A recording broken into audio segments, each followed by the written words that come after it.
them said, pointing to me, "Here, this one also belongs to them." The others replied, "No, he is not of them, because he has an animal on which to ride." The girl insisted, "No, he belongs to them, because he preferred to walk with them." They came and washed my feet too, and as a result, all my tiredness vanished. Story number 39. Ibrahim Khawas rahimahullah says, while traveling in the wilderness once, I experienced great hardships and many misfortunes. However, I patiently persevered and came through. When I entered Mecca, a certain feeling of pride came into me, and that too while I was performing tawaf.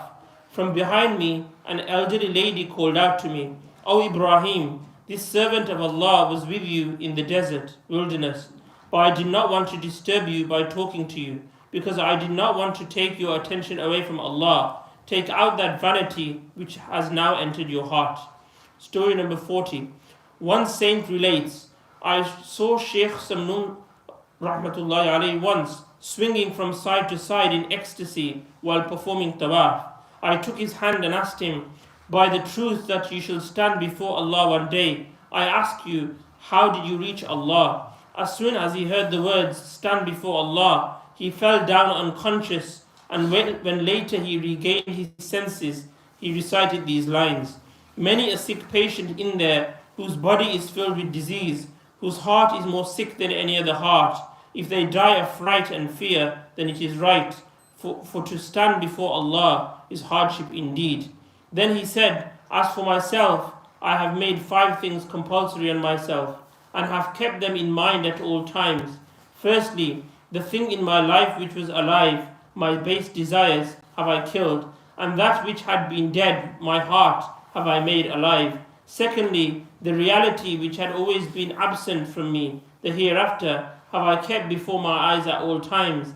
and that which had been present before me, worldly possessions, have I driven from myself. Thirdly, the thing which had been diminishing in me, taqwa, have I retained in me, and that which had been accumulating, base desires, have I destroyed. Fourthly, he from whom you all tend to flee, with him have I created a bond of love, and he whom you all love, from him have I fled." Then he recited these lines, "Lord, my whole soul is turned towards you, and should it perish, still will it not separate. In sorrow and in fear it cries and wails, and I fear that thereby it shall split asunder. So Lord, have mercy on my soul, inasmuch as you have granted favors and ever do so." 5 things have been mentioned above, but only 4 have been detailed. In essence, all have the same theme, to control one's base desires. That is why it is said, by Allah, the path towards him is not more than 2 steps.